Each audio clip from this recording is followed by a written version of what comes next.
Ready, start. This appeal is directed against a judgment dated 14/5/2005 of Learned Additional Sessions Judge in Sessions Case number 250/1 arising out of FIR number 160/1 PS Bhavana, by which the appellant Avinash Kumar was convicted under sections 376 IPC Stock.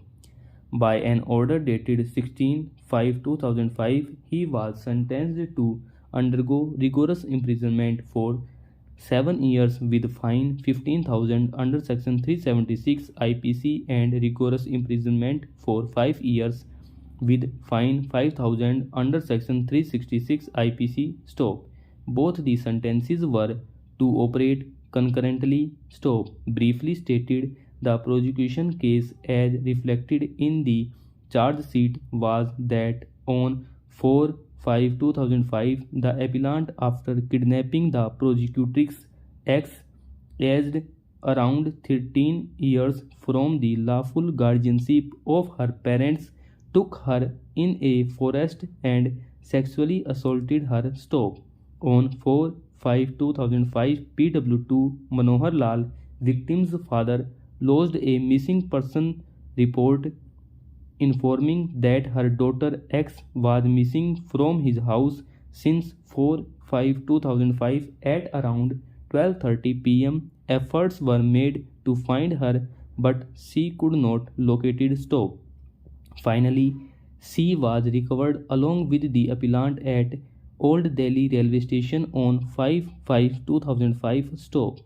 X was taken for medical examination. She recorded her statement under section 164 CRPC. Stop. The accused was arrested and medically examined. Stop.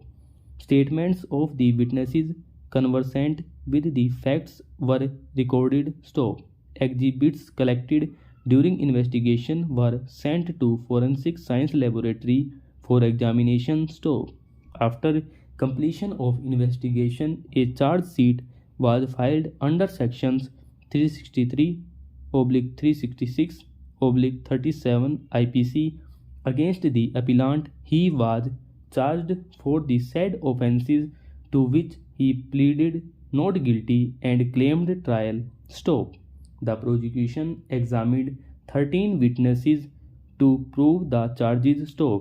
In 313 CRPC statement, the accused denied his involvement in the crime and pleaded false implication without producing any evidence in defense. Stop. The trial resulted in his conviction under sections 366/376 IPC. Stop. It is relevant to note that the appellant was acquitted of the charges under section 363 IPC and the state did not challenge the said acquittal. Stop.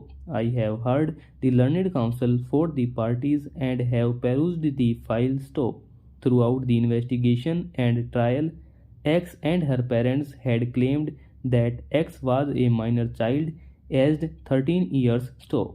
However, they did not furnish any cogent document to show her exact date of birth. Stop. Reliance was placed on school record where the date of birth was recorded as 8/7/1988 as proved by PW8. Stop. Admittedly, date of birth recorded in school at the time of her admission was not based upon any birth certificate. Stop. To ascertain her age, ossification test was conducted and as per ossification test, her age was determined 16 to 18 years. Stop. The trial court came to the conclusion that the prosecutrix was more than 16 years of age as on 4/5/2005. Stop.